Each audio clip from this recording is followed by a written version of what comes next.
The Pacific Ocean heaved beneath the USS Enterprise like a sleeping beast stirring in its dreams, its breath warm and salt-laced, its skin slick with oil and seawater under a bruised dawn sky. It was August 17th, 1942, 04:37 hours, and the ship lay 200 miles northeast of Guadalcanal, steaming into a wind that carried the metallic tang of aviation fuel and the low, rhythmic groan of her twin screws biting through the swells. On the flight deck, Ensign Jack Mallory stood alone in the dim amber glow of the blackout lanterns, his flight suit damp with sweat despite the pre-dawn chill, his fingers tracing the edge of a crumpled notepad tucked inside his Mae West. Around him, the carrier exhaled. Steam hissed from vents, chains rattled against tie-down points, and somewhere deep in the bowels of the ship, a generator coughed like a man with pneumonia. The silence between these sounds was thick, expectant, the kind that precedes either disaster or revelation. Mallory wasn't supposed to be here. Not yet. The air group wouldn't launch for another hour, and pilots were ordered to remain below until called. But he'd slipped up through the hangar deck ladder, drawn by a compulsion he couldn't name, only feel like a toothache behind his eyes. For 3 weeks now, he'd watched 7 pilots die not in combat, but on their own decks. Not shot down by Zeros, not blown apart by flak, but crushed, burned, or drowned because their aircraft, F-4F Wildcats mostly, had either bounced over the arresting wires or slammed into the crash barrier with the force of a freight train. The official reports called them pilot error. The squadron commander muttered about nerves and inexperience. But Mallory, who'd logged 412 carrier landings across 3 ships since Pearl Harbor, knew better. Something was wrong with the approach, not the men. He crouched near the aft edge of the deck, where the painted white lines of the landing area vanished into the blackness of the wake. The ship pitched gently, 15 degrees to starboard, then rolled back. He closed his eyes and imagined the glide path.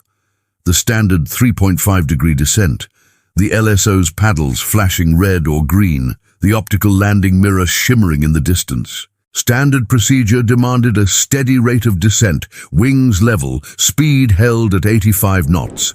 But every time a plane hit that deck in rough seas, the ship's motion turned the landing into a gamble. If the bow rose just as the tail hook touched steel, the aircraft would skip like a stone. If the deck fell away, the hook missed the wires entirely. And if the pilot overcorrected just a twitch of the stick, the Wildcat would stall, cartwheel, and explode in a fireball that stained the sky orange before breakfast. Mallory opened his notepad. In the margins, he'd sketched a dozen landing profiles, each annotated with times, wind speeds, sea states, and outcomes. One entry stood out, circled twice in pencil: Lieutenant Danvers, OG 12, sea state 5, wind 22 knots. Hook caught wire 3, but bounced. Why? Deck rising plus 2.1 ft/sec at impact. He'd borrowed the ship's engineering log to confirm it. No one else had bothered. Mallory. The voice was low, edged with irritation. Lieutenant Commander Vance, the air group's operations officer, stood behind him, arms crossed, pipe smoke curling from his lips like a warning signal. You're violating Standing Order 17B. Pilots remain in ready room until launch. I know, sir, Mallory said, rising slowly. I was just watching the sea. Vance exhaled through his nose. The sea doesn't fly planes, son. Pilots do. And if they can't hold a glide slope, they shouldn't be up here. He tapped his pipe against the railing. You're good, Jack. Don't start chasing ghosts. I'm not chasing ghosts, sir. I'm chasing physics. Vance gave a dry laugh. Physics lost the Battle of Savo Island. Radar didn't see them coming. Courage did. He turned to leave, then paused. Be in the ready room in 10. You're leading the cap. Mallory nodded, but his eyes stayed fixed on the water. As the first grey light bled into the eastern horizon, he noticed something he'd seen before, but never named. When the Enterprise crested a swell, the entire flight deck tilted upward for nearly 2 seconds, long enough to turn a perfect landing into a catastrophe. And yet, every pilot was taught to aim for a fixed point on the mirror, as if the deck was stationary. It wasn't, it was alive, and it was killing them. That afternoon, returning from patrol with empty guns and a full fuel tank, Mallory executed his usual approach, but this time he didn't lock onto the mirror. Instead, he watched the deck itself. As the ship rose beneath him, he eased back on the throttle, letting the Wildcat sink slightly faster than standard. The LSO's paddles flashed frantic red, too low, but Mallory held his descent, waiting. At the last possible second, as the deck began its upward surge, he added just enough power to meet it. The tailhook snagged wire 2 with a solid thunk, and the plane rolled to a stop without a bounce. Smooth, silent, perfect. The LSO, Chief Petty Officer Riggs, stormed up to the cockpit as ground crew unhooked the plane. "What in God's name was that, Ensign? You came in like you were ditching." "I matched the deck's motion," Mallory said, climbing down, "instead of fighting it." Riggs stared at him, then shook his head. "You got lucky. Don't make a habit of rewriting the NATOPS manual in mid-air." But Mallory wasn't writing a manual. He was listening. And over the next week, he began to hear a pattern in the crashes. They clustered during high sea states, always when the ship's pitch rate exceeded 1.8 degrees per second. The Navy's solution? More training, more discipline, more blame. But Mallory saw a different truth. The problem wasn't the pilots.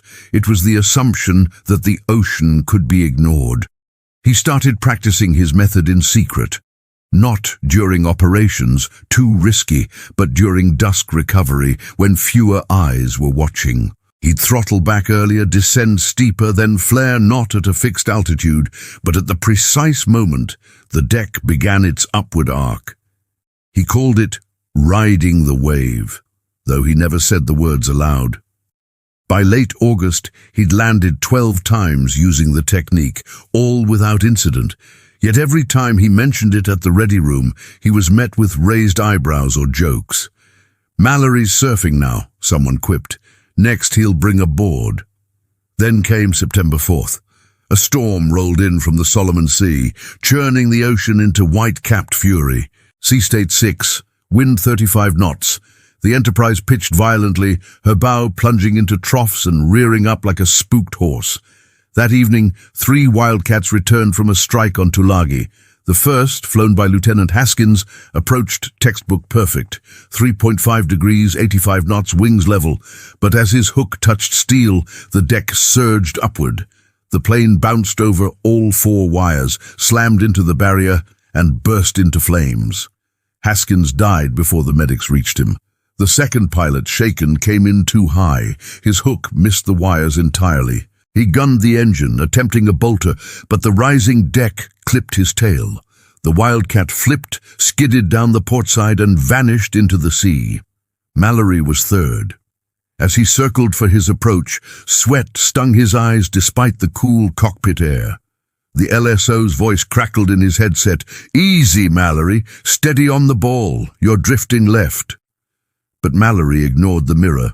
He watched the deck. He timed the ship's rhythm, the rise, the fall, the pause between. At 500 feet, he cut power earlier than normal. At 200, he let the nose drop slightly, accepting the LSO's red paddles as noise. At 50 feet, he saw it, the bow beginning its ascent. He added just enough throttle to meet it, not to hover, not to climb, but to sink. The tailhook kissed the deck as the steel rose to meet it. Wire 3 caught. The plane stopped in 180 feet. Silence on the deck. Then from the island, a single slow clap. It was Captain George Murray, the Enterprise's skipper, standing on the bridge wing in his oilskins, eyes narrowed not in anger, but curiosity.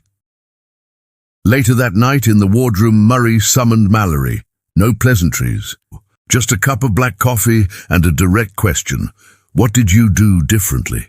Mallory hesitated. "I stopped trying to land on a moving target as if it was still."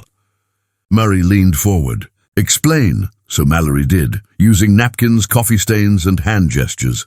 He described how the standard glide slope assumed a static deck, but in reality, the ship's vertical velocity could add or subtract up to 8 knots of effective speed at touchdown. If you didn't compensate, you either floated over the wires or slammed into them. His method wasn't about skill, it was about timing, about syncing the aircraft's descent with the ship's natural motion. Murray listened without interruption. When Mallory finished, the captain lit a cigarette and exhaled slowly. "You realize this contradicts every landing manual from Pensacola to Pearl." "I know, sir, and if you're wrong, you'll kill more men." "I know that too." Murray studied him for a long moment. "Then show me again tomorrow in daylight." "With witnesses?" Mallory nodded. But as he left the wardroom, he felt not triumph, but dread, because he knew what came next. The bureaucracy, the skepticism, the weight of tradition. The Navy didn't reward deviation. It punished it. Yet as he walked past the hangar deck, past the scorched patch where Haskins had burned, he also knew this. If he stayed silent, more would die. Not from enemy fire. From a flaw no admiral had noticed, because none of them had ever landed a plane in a storm.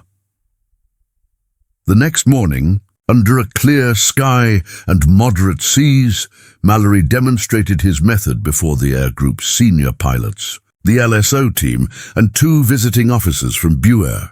He made 3 landings, each one smooth, each one defying the mirror's guidance. After the third, Lieutenant Commander Vance crossed his arms and said, "It's reckless, unstandardized. What if every pilot starts doing his own thing?" "Then fewer of them die," Mallory replied. But the WWII officers exchanged glances. One scribbled notes, the other asked for Mallory's data. That night, Mallory handed over his notepad. Every sketch, every calculation, every time-stamped observation. He didn't ask for credit. He didn't ask for promotion. He only asked for a chance to teach it. The response came a week later, a curt memo from Pacific Fleet Air Command. While Ensign Mallory's observations are noted, current landing procedures remain in effect, pending formal evaluation. Unauthorized deviation from NATOPS is grounds for disciplinary action. Mallory read it in his bunk, the paper trembling in his hands. Outside, the sea whispered against the hull, indifferent. He folded the memo and tucked it into his sea bag. Then he opened a fresh page in a new notepad and began to write, not for the Navy, but for the pilots who would come after him, because he knew with cold certainty that the next storm would come. And when it did, men would die, unless someone dared to land not as the manual said, but as the ocean demanded. The storm came sooner than anyone expected, not from the Solomons, but from the north. A typhoon brewing near the Marshall Islands, its outer bands already lashing Task Force 16 as it steamed westward in early October 1942. Rain fell in diagonal sheets, turning the flight deck of the Enterprise into a slick, heaving plain of steel and foam. Visibility dropped to 500 yards. The ship rolled 15 degrees to port, then 20 to starboard, her screws churning air as the stern lifted clear of the water. In the ready room, pilots hunched over maps, their faces pale under the flickering fluorescence, listening to the wind scream through the island's superstructure like a banshee trapped in metal. Mallory sat apart, sharpening a pencil with a pocket knife, his eyes fixed on the barometer mounted on the bulkhead. It had dropped 12 millibars in 3 hours. Below deck, the damage control teams were already securing loose gear. Above, the LSOs argued over whether to recover the returning cap. 2 Wildcats were still airborne, low on fuel, their radios crackling with static. One was flown by Ensign Carl Reeves, a farm boy from Iowa, with 87 hours in type. The other was Mallory himself.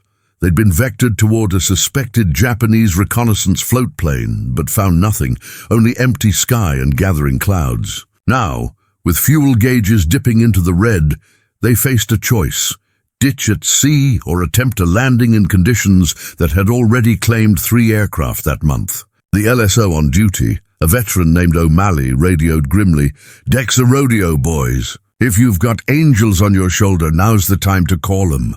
Reeves came in first. Mallory watched from 2,000 feet above, his engine throttled back to conserve fuel, his hands slick on the stick.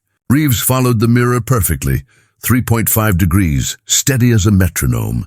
But as he neared the deck, a swell lifted the bow sharply. The Wildcat floated, skipped over wire 1, then wire 2. O'Malley waved frantically for a bolter, but Reeves was too low, too slow. He chopped the throttle, perhaps hoping to drop onto the wires, but the deck fell away beneath him. The tailhook scraped steel, missed, and the plane plowed into the crash barrier. Fire erupted instantly, swallowing the cockpit before the rescue crews could reach it. Mallory's stomach clenched. He keyed his mic.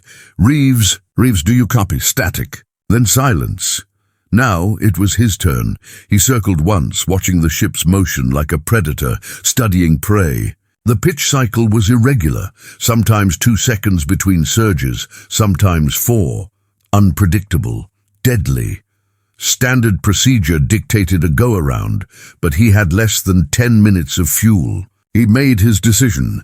He descended not on the mirror, but on the waterline just ahead of the bow. He counted the seconds between each rise. 1, 2, now. As the deck began its ascent, he reduced power, letting gravity pull him down faster than normal. The LSO's paddles flashed red, wave off. But Mallory held his course. At 100 feet, he saw the deck cresting. He added a burst of power, not to climb, but to match the upward velocity. The tailhook touched steel just as the ship peaked. Wire 2 caught. The plane shuddered, slowed, stopped.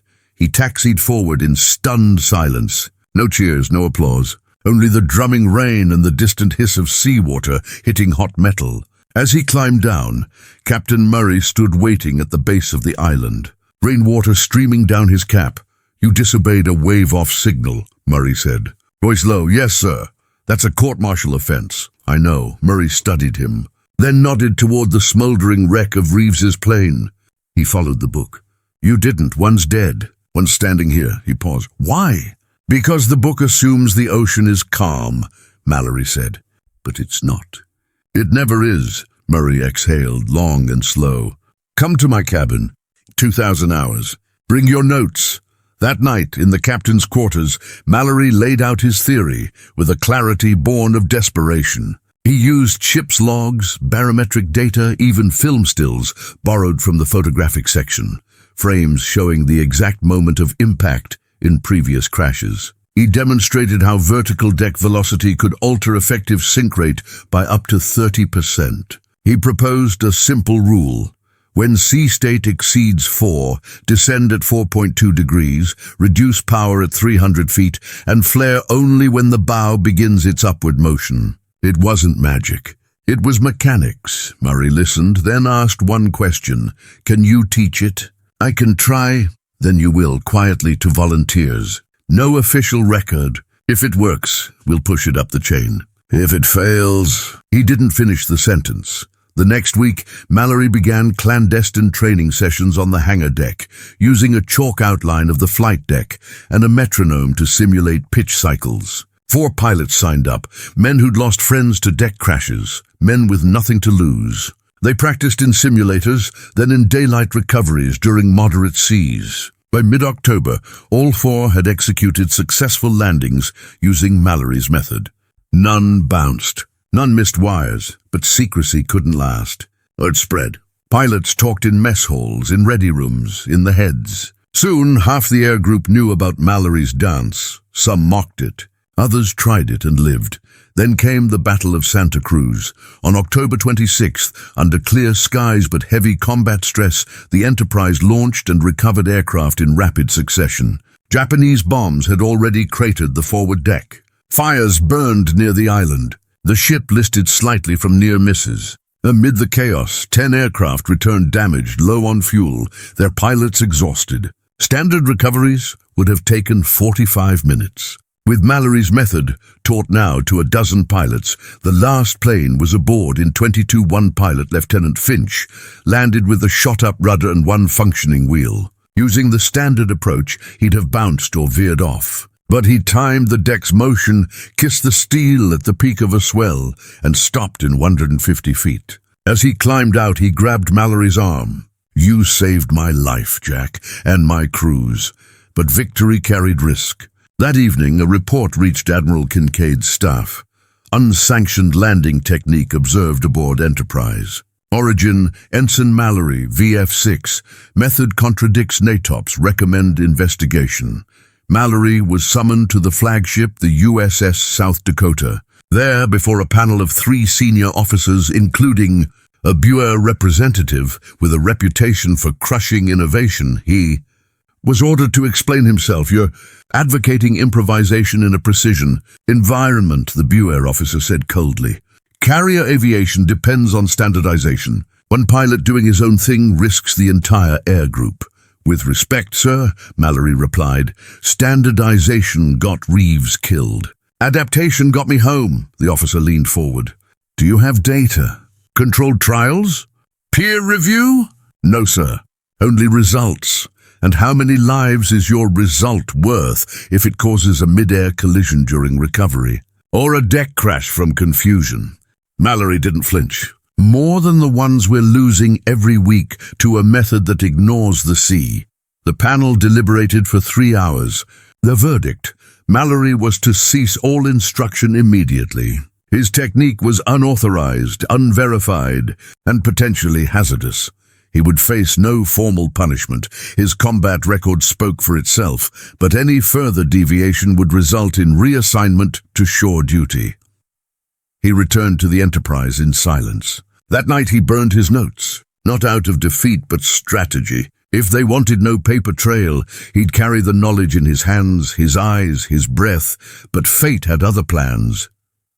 2 weeks later, the Enterprise limped into Noumea for repairs. While there, Mallory received unexpected visitors, 2 test pilots from the Naval Air Station at Pearl Harbor. They'd heard rumors, they'd seen the crash statistics, and they wanted to see for themselves. Show us, said Lieutenant Commander Elroy Dutch Hendricks, a former LSO with 600 carrier landings. Not in theory. In practice, Mallory hesitated. I'm under orders not to, Hendricks smiled. Orders don't apply in a typhoon. And as if on cue, a storm warning crackled over the radio. A low-pressure system was bearing down on New Caledonia. Sea state expected to reach 6 within 24 hours. The next morning, under driving rain and howling wind, Mallory and Hendricks took to the skies in 2 SNJ trainers, twin-engine, stable, perfect for demonstration. With the Enterprise anchored in the bay, they simulated carrier approaches over the water, using a painted barge as a mock deck. Mallory flew first, executing his method flawlessly. Hendricks followed, skeptical at first, then stunned. On his 3rd pass, he nailed the timing. It's like dancing with the ship, he muttered over the radio. Back on deck, Hendricks turned to Mallory. This isn't crazy. It's physics, and we're going to prove it. He filed an urgent request with WWII. Propose immediate field trial of adaptive landing technique under high sea state conditions. Volunteer, NAS Pearl Harbor Test Squadron. Subject Ensign Mallory as advisor. To everyone's surprise, the request was approved. On one condition: if a single aircraft was lost during the trial, Mallory would be discharged. He accepted without hesitation. The trial began November 12, 1942, off the coast of Oahu. For 10 days, in seas ranging from 4 to 7, 30 pilots, half using standard method, half using Mallory's, executed 300 landings on the USS Saratoga. The results were undeniable. Standard landing suffered a 22% bounce or bolter rate. Mallory's method, 4%. More strikingly, 0 aircraft were lost in the experimental group. 0. The data was sent directly to Admiral Nimitz. 2 weeks later, a classified memorandum circulated to all Pacific Fleet carriers. Effective immediately, LSOs are authorized to instruct pilots in adaptive descent techniques during sea states exceeding 4. Primary reference: Mallory Protocol V.1, no fanfare. No medals, just a quiet shift in doctrine. But Mallory didn't see it. By then, he was gone, transferred to a training command in Florida. His combat tour ended, his name absent from the memo. Yet in the cockpits of Wildcats, Avengers, and Hellcats across the Pacific, Pilots began to whisper a new phrase as they lined up for recovery in rough seas. Ride the wave, and fewer of them died. The winter of 1943 passed in a blur of rain, wind, and relentless Pacific swells, but something had changed aboard the carriers of Task Force 58. It wasn't in the logs or the official communiques. It lived in the muscle memory of pilots, in the subtle adjustments they made as they descended through cloud layers toward heaving steel decks. They no longer fought the ocean, they listened to it. And in that listening, they found a rhythm that saved lives. Yet the man who had first heard that rhythm remained invisible, his name scrubbed from reports, his contribution reduced to a footnote in a classified appendix buried in the archives of the Bureau of Aeronautics. Mallory, now stationed at NAS Jacksonville, taught raw recruits how to land on a stationary runway while his mind drifted back to the pitching decks of the Enterprise. He never mentioned his method, not once. The Navy had made its position clear. Innovation was welcome only when it arrived through proper channels, wrapped in peer-reviewed studies and stamped with bureaucratic approval. His insight, born of desperation and observation, had been sanitized, repackaged, and distributed without attribution. He didn't resent it. He understood it. Institutions moved slowly, like great ships turning in deep water. But they did turn. Meanwhile, in the Central Pacific, the Mallory Protocol, though never called that in official documents, spread like a silent current. By February 1943, every LSO in the Fifth Fleet had been briefed on adaptive descent procedures. Training films were produced, though they credited collective operational experience rather than any individual. Pilots who had once scoffed now practiced the technique in simulators, learning to read the ship's motion like a language. The results were staggering. In the first quarter of 1943, carrier landing accidents dropped by 63% compared to the same period in 1942. By May, the reduction reached 80%. More importantly, aircraft availability soared.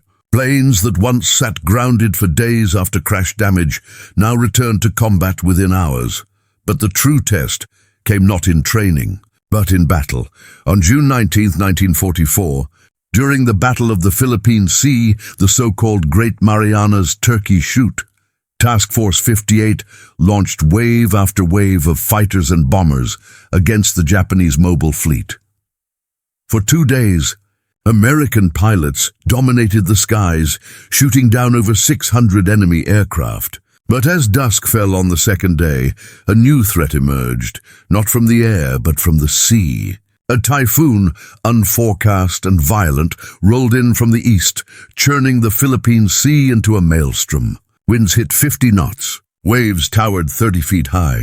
The carriers pitched and rolled like toys in a bathtub.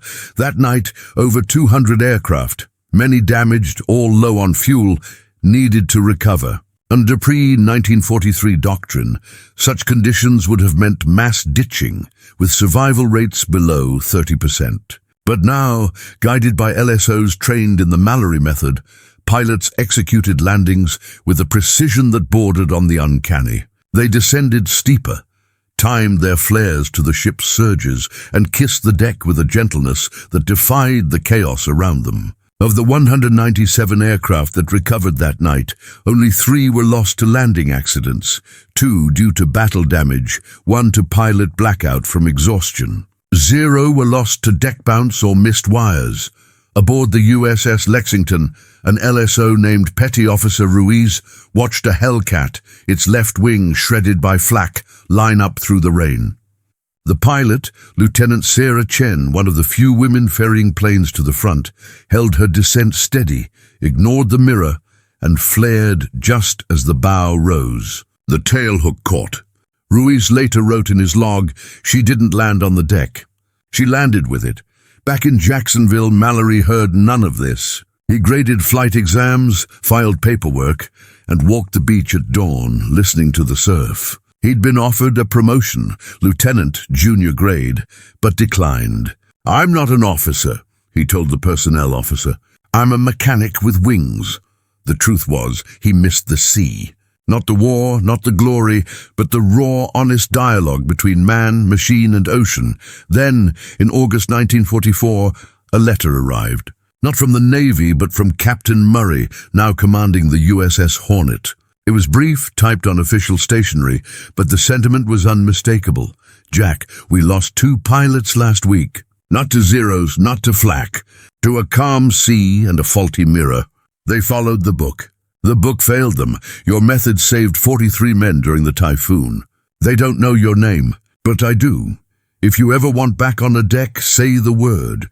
G. Murray Mallory read it 3 times. Then he folded it and placed it in his sea bag, next to the charred remains of his original notepad.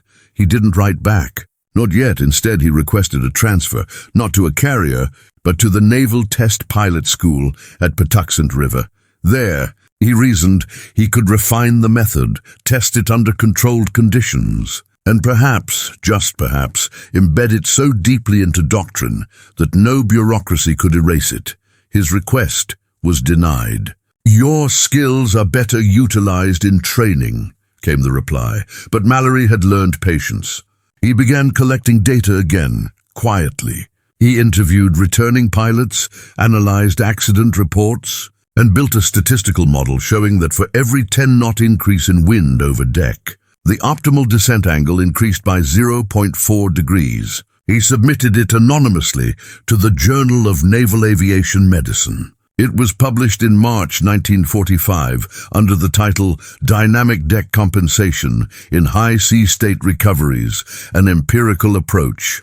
No author was listed, only a footnote based on operational observations, Pacific Theater, 1942-1944. By then, the war was ending. The carriers sailed quieter seas. The need for desperate innovation faded, and Mallory, sensing his moment had passed, mustered out in January 1946 with an honorable discharge, a chest full of unremarkable ribbons, and no mention of his contribution in his service record.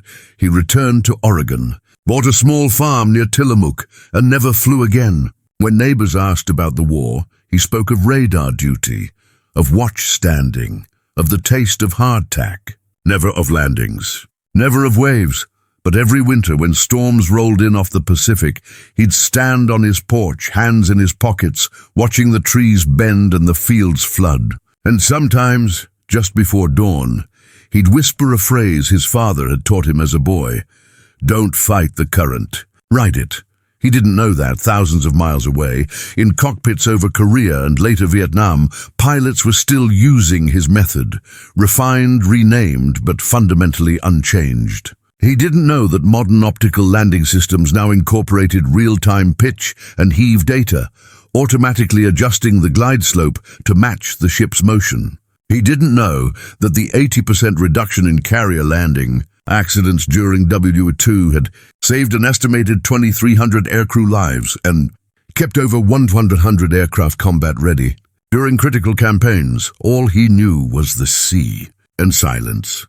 The years folded into decades like pages in a waterlogged logbook, yellowed at the edges, faint in the ink. Mallory's farm thrived in quiet obscurity. His wife, Eleanor, a schoolteacher from Portland, never asked about the war, sensing the weight behind his silences. They raised 2 daughters, kept goats, grew strawberries, and listened to the radio on Sundays. The world moved on.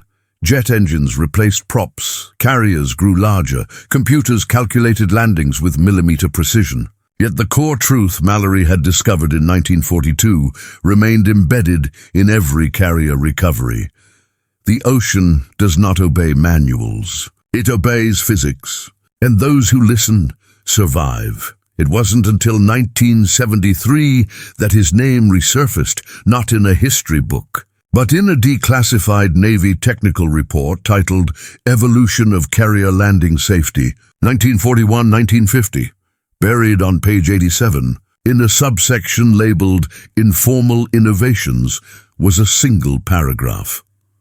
During the Guadalcanal campaign, Ensign J. Mallory, VF-6, USS Enterprise, independently developed a technique for synchronizing aircraft descent with ship pitch motion in high sea states. Initially dismissed as non-standard, the method was informally adopted by several pilots and later validated during typhoon recoveries in late 1942. Though never formally credited, observational data suggests this approach contributed significantly to the 80% reduction in landing-related losses observed in 1943. The report was discovered by a graduate student at the Naval War College, Daniel Reeves, grandnephew of Ensign Carl Reeves, the pilot who had died on the Enterprise in October 1942, haunted by family stories of a reckless landing that got Carl killed. Reeves had spent years researching carrier operations. When he read Mallory's name, he felt a jolt, not of anger, but of revelation. He tracked down Mallory's discharge records, then his Social Security file, and finally, a phone number in Tillamook County. He called on a rainy afternoon in April 1974. Mallory answered on the third ring. His voice was thin but steady. Reeves introduced himself, explained his research, and asked hesitantly if Mallory would be willing to talk. There was a long pause. Then, "I suppose it's time someone knew." They met 2 weeks later at a diner outside Salem. Reeves brought photos, documents, accident reports. Mallory brought nothing but his hands, gnarled now, but still precise, still capable of sketching a glide slope on a napkin with the flick of a wrist. For 3 hours, over coffee and pie, Mallory spoke. Not with pride, not with bitterness, but with the clarity of a man who had carried a secret too long. He described the smell of burning magnesium after Reeves's crash, the sound of the LSO's voice breaking over the radio, the feel of the stick in his hands as he defied a wave-off order to save his own life, and unknowingly, hundreds more. Reeves listened, tears welling as he realized his uncle hadn't died because he was careless, but because the system failed him. Mallory's method could have saved him, if only it had been allowed. Reeves published his findings in a 1976 article for Naval History magazine, The Pilot Who Listened to the Sea, How One Man's Observation Changed Carrier Aviation. It caused a minor stir. Veterans wrote letters. Historians debated. The Navy issued a polite but non-committal statement. Ensign Mallory's contributions are noted as part of the collective ingenuity that defined the Pacific War. No medal was awarded. No ceremony held. But something shifted. In 1982, the Naval Air Training Command quietly renamed its Advanced Carrier Landing Module the Mallory Approach. Trainees were taught not just to follow the mirror, but to read the deck, to watch for pitch, heave and roll and adjust accordingly. Instructors told the story of the young pilot who defied orders to save lives, though they softened the edges, turning rebellion into initiative. Mallory never saw the module. He was 78 by then, his eyes failing, his farm sold. He lived in a small cottage near the coast, where the sound of the surf never left him. But in 1985, on the 40th anniversary of VJ Day, a package arrived. Inside was a frame citation from the Chief of Naval Operations. Signed by Admiral James D. Watkins, it read, "In recognition of extraordinary insight, courage, and dedication to the safety of naval aviators, the Department of the Navy acknowledges the pivotal role of Ensign Jack Mallory in developing adaptive landing techniques that saved countless lives during World War II." No medal, no fanfare, just words on paper. Mallory hung it in his bathroom behind the door, where only he would see it. He died in 1991 at age 84 in his sleep. The radio playing a broadcast of the Rose Bowl. His obituary in the Tillamook Headlight Herald listed him as a retired farmer and White II veteran. It mentioned his service aboard the Enterprise, but not why it mattered. Yet in the cockpits of FA-18 Hornets landing on the USS Nimitz in the Persian Gulf, in the simulators at NAS Pensacola, in the algorithms of the IFLOL's improved Fresnel lens optical landing system, his legacy lived, not as a name but as a principle. Match the motion. Don't fight it. And every time a pilot flared not at a fixed point, but at the rising arc of a steel deck in a storm, Jack Mallory flew again. The sea does not remember names. It remembers rhythms. And on the morning of October 22nd, 1944, exactly 81 years to this day, the Pacific held its breath as Task Force 38 steamed through the Philippine Trench, its carriers slicing through swells that rolled in from the Mariana Trough like the slow pulse of a sleeping leviathan. Rain had fallen all night, turning the flight decks of the Essex, the Lexington, and the Franklin into slick mirrors of oil and seawater. At 05:18, the barometer bottomed out. A typhoon was forming 120 miles to the northeast. But there would be no retreat. Not today. Not with Leyte Gulf hanging in the balance. Aboard the USS Intrepid, Lieutenant Junior Grade Eleanor Ellie Marsh adjusted her goggles and ran a gloved hand along the fuselage of her F6F5 Hellcat. Tail number 58321. She wasn't supposed to be here, not officially. Women weren't combat pilots in 1944, but in the chaos of the Pacific, with squadrons hemorrhaging pilots and planes, the lines blurred. Marsh was a ferry pilot with the Women Air Force Service Pilots, WASP, temporarily attached to VF-18 after delivering a batch of Hellcats from Pearl. When the call came for every available pilot to join the dawn strike on Kurita's fleet, no one asked for her papers. They asked if she could fly. She said yes.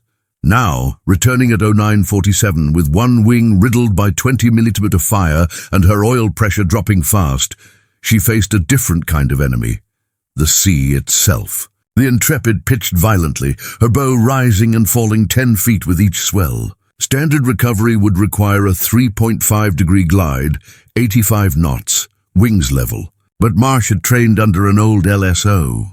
Named Ruiz, Petty Officer First Class Hector.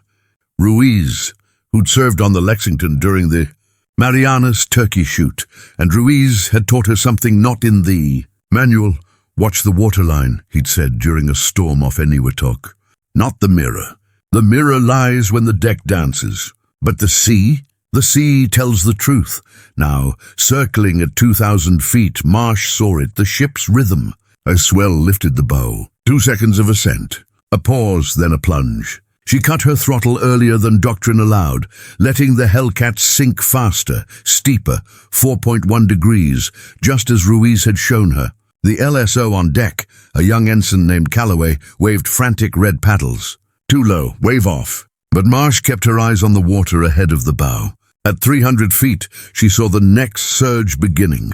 She eased in power, not to climb but to match the upward velocity. At 50 feet, the deck rose to meet her. Her tailhook kissed steel just as the ship peaked. Wire 3 caught. The plane shuddered, slowed, stopped. Silence on the deck. Then a cheer, muffled by rain but real. Calloway ran up to her cockpit, face pale. "You ignored a wave-off, ma'am." "That's a court-martial," Marsh finished, climbing down. "I know, but I also know Ensign Mallory's method, and it just saved my life." Calloway blinked. "Mallory? The guy from the Enterprise?" "He never got a medal," Marsh said, wiping rain from her face. "But he gave us a language, one the sea understands. She didn't know it then, but her landing would be logged in the Intrepid's action report as non-standard but effective, and that phrase, copied, recopied, cited, would eventually find its way into a 1946 Buer review that finally, quietly, endorsed adaptive descent procedures as standard for sea states above 4. By then, Mallory was already back in Oregon, planting strawberries, his war over. But the war for recognition had only just begun. In the decades that followed, the Navy institutionalized his insight without ever naming him. The Mallory Protocol became dynamic deck compensation. His hand-sketched glide profiles evolved into computer models fed by shipboard motion sensors. The optical landing mirror gained a companion, the IFLOLS, improved Fresnel lens optical landing system, which, by the 1970s, adjusted its datum light in real time based on pitch and heave data from the ship's inertial navigation system. Pilots no longer had to guess the rhythm. The ship told them. But the principle remained unchanged. Sink, don't fight, yet the human element endured. In 1965, during Typhoon Dinah in the South China Sea, an A-4 Skyhawk pilot aboard the USS Ticonderoga used Mallory's timing to recover with a failed hydraulic system, saving both himself and his bombardier. In 1991, during a sandstorm off the Persian Gulf, an FA-18 pilot on the Ranger executed a Mallory flare to land with a jammed stabilator, guided only by the rise of the deck through the haze. Each time the technique worked, not because it was new, but because it was true. Still, Mallory's name remained absent from official records. His discharge papers listed him as a general aviation officer. His service file contained no mention of innovation, only routine flight hours. It wasn't until 1989 when the Naval Historical Center began digitizing wartime action reports that archivist Miriam Cho stumbled upon a faded carbon copy of Captain Murray's personal log from August 1942. In it, under the entry for September 5th, he wrote, "Mallory landed in Sea State 6 tonight. Did what the manuals said was impossible, not by skill alone, but by listening. If we survive this war, we owe him more than silence." Cho tracked Mallory to a nursing home in Newport, Oregon. She visited him in March 1990, bringing photos, logs, and a recording of modern carrier recoveries. He listened to the sound of jets landing in rough seas, the smooth thud of tailhooks catching, the absence of crashes, and tears welled in his eyes. "They're still doing it," he whispered. "They're still riding the wave." He died 8 months later. At his funeral, only family and a few neighbors attended. No flag, no honor guard. But 2 weeks after his burial, a package arrived at the Newport post office. Addressed to the family of Ensign Jack Mallory, USNR, Ret. Inside was a hand-carved wooden model of an F-4F Wildcat, wings slightly bent from a hard landing, mounted on a base of teak engraved with a single line. For the man who taught the sky to dance with the sea, it was signed only with initials, HR, Hector Ruiz. The model now sits in the National Naval Aviation Museum in Pensacola, in a display titled Unsung Innovations of the Pacific War. Beside it is a touchscreen that plays audio from 1943 LSO logs, including one from Chief Riggs on the Enterprise. Mallory came in like he was part of the ship, like he and the ocean had made a pact.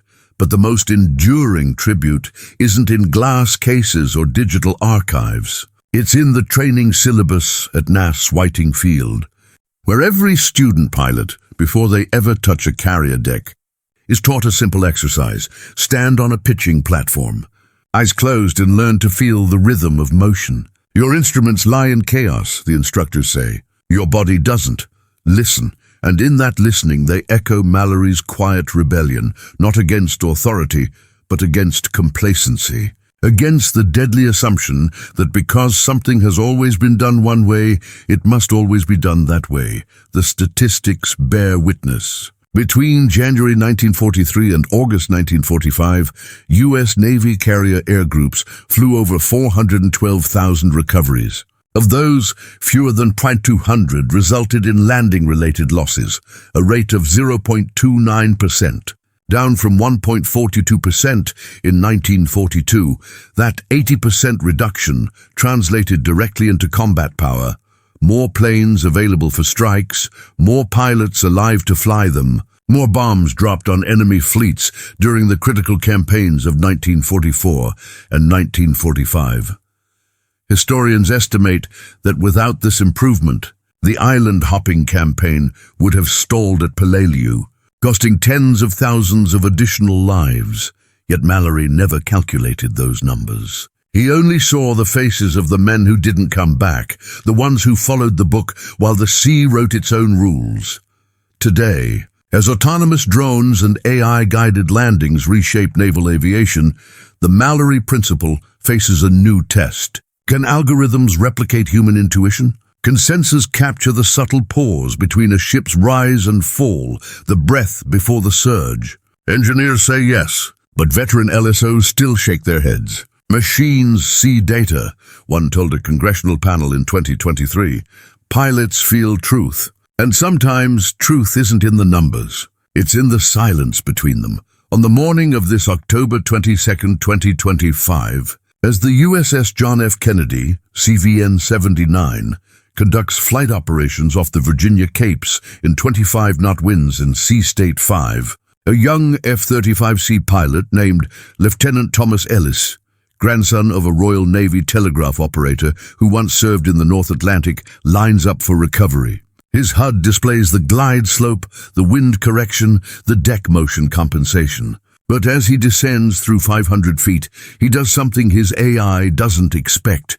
He glances past the symbology, past the glowing cues, and looks at the water ahead of the bow. He sees the swell building. He feels the rhythm in his bones. And at the precise moment the deck begins to rise, he eases in power, not because the computer says so, but because the sea whispers it. His tail hook catches wire too, smooth, silent, perfect. Later, in the ready room, his LSO claps him on the shoulder. "Nice landing, Ellis. You've got the touch." Ellis smiles faintly. "Just riding the wave, sir." He doesn't know the full story of Jack Mallory. Few do. But in that moment, separated by 83 years, two ordinary men, one in a Wildcat, one in a stealth fighter, share the same quiet understanding that innovation rarely arrives with fanfare. It arrives in the space between a rising deck and a descending wing, in the courage to trust what you see over what you're told, and in the humility to know that sometimes the greatest victories are the ones no one names. The sea keeps no monuments, but it remembers those who listen. And in every safe recovery, in every life spared by a pilot who dared to see what others ignored, Jack Mallory's legacy endures, not as a hero, but as a reminder that the most powerful ideas often begin not with a shout, but with a whisper, and the willingness to hear it